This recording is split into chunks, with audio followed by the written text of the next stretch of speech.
Alright, so we're about to set off on our journey towards Vladivostok. It's going to be basically a 92-hour drive.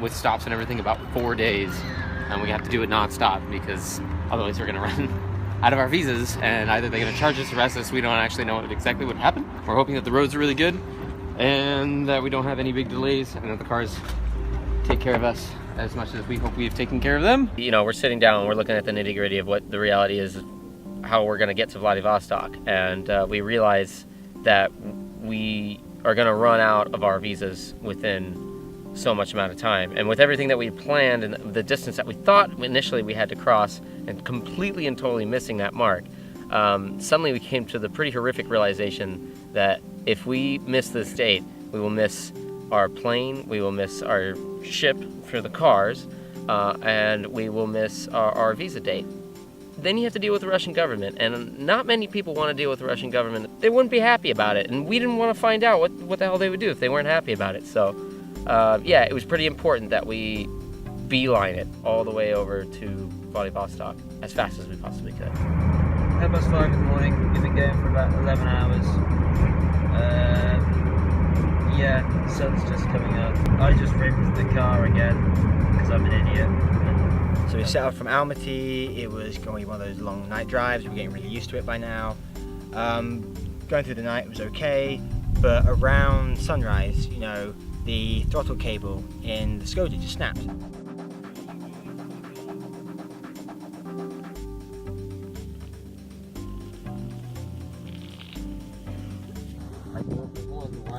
It's cold,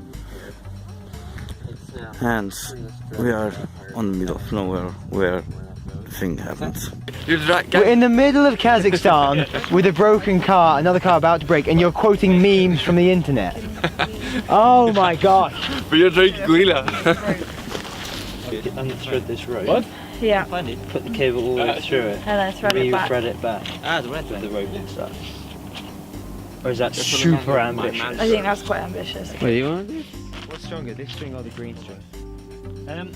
So we're fixing up the car right now, and we're still in the middle of Kazakhstan. Richard? Yep. How many miles from the border? Like 500 kilometers. 500 kilometers. Using the water that we stocked up, and thankfully still with the water to goes. Those are keeping us hydrated, and hopefully we'll be on our way before we run out of stock.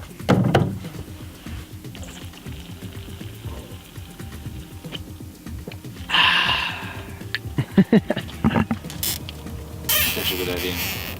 And the wire which pulls the throttle here, as you can see, is quite loose. Somewhere back down here it's snapped. Is that it? That's it, that's what's It's completely snapped. We're not sure why or how. I think it's just old and this car's been battered in the recent times. So our current solution, tie a piece of string around here, run the string somewhere over here, and then into the passenger door where the passenger will pull for acceleration. And I'm a bit too excited for this.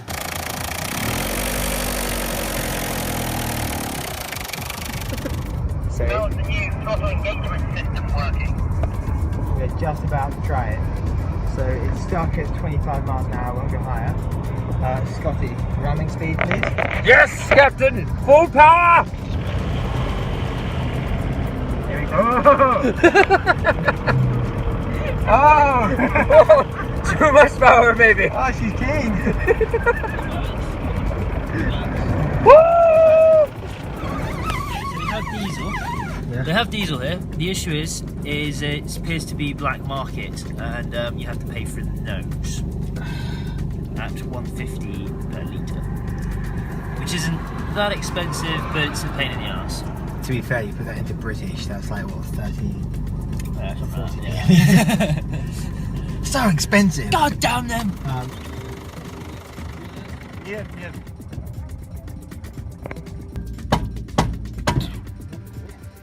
Hey, you.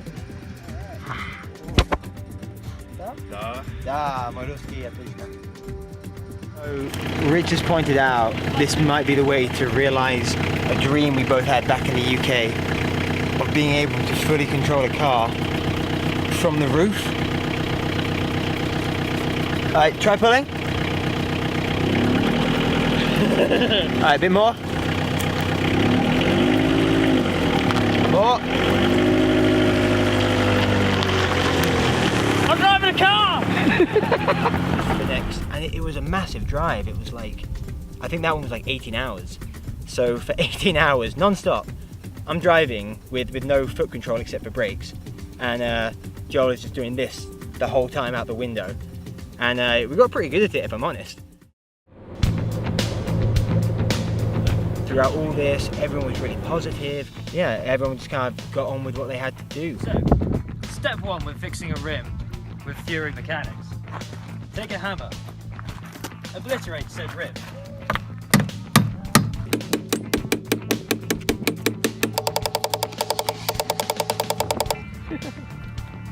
Well done, you have successfully fixed your rim. Joel was like, hang on, if we roll the window up and pinch the string, we have cruise control. Finally now though, we have developed our new cruise control system. Again, 7 days to go, okay? The equivalent map for me is going to take us just 11 hours to get to the border. Now, I reckon if we keep at an average speed of 70k an hour, we should get there in about 6.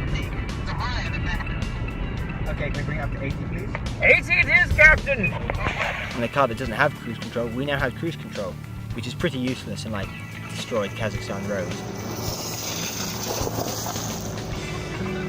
And afterwards we pushed on to the city of Semey and then onto the Russian border, which we were both excited and nervous about.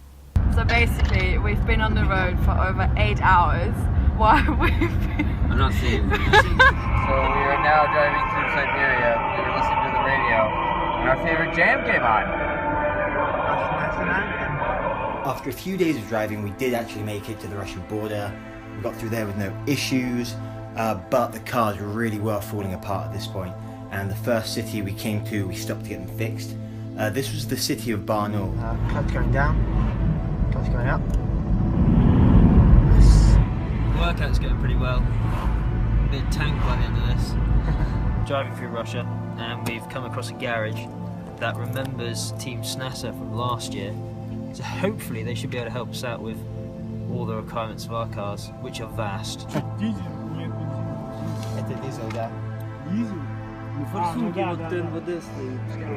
they've honestly, within 2 minutes, dove on the car. They've already started making a list of the issues, and I think, hopefully, it'll just be about their business, we'll get it all done. It's going to be great. A list of all the critical problems of our cars. Yes, it's double-sided. And we just want to take a moment to thank the mechanics at Trial in Barnaul, because this is not the first time they've saved us. They sorted us out on the Mongol Rally as well. And a quick shout out to people who are watching this thinking of doing the rally. Almost all the teams that go to Central Asia end up coming through this route. So you'll be going through Barnaul most likely, and having taken a battering from Central Asia, we recommend you go here so your car can survive Mongolia. Just a personal recommendation from us. They were great, and we hope they'll be great for you too. And whilst we waited for the cars to get fixed overnight, we did the only thing you do when you arrive to Russia, which is go and take shots with as many local Russians as you can find. That was a bit gnarly. It's a good hurt. It's a good hurt. It's a good hurt. Comes in waves. Yeah. Like this!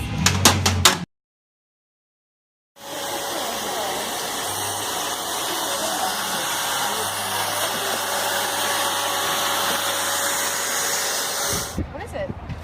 We don't know. We don't know. So we're stocked up on mystery foods. Mystery foods! Local produce. We now have a fucking long drive. Woo! Let's go.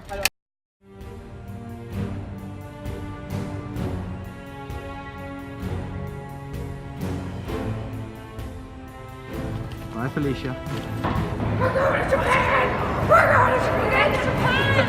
So we just wanted to thank everybody who subscribed to us on YouTube so far. And hey, if you haven't subscribed, please click the button. There's a button that's on the side there. Please, just please. Ah!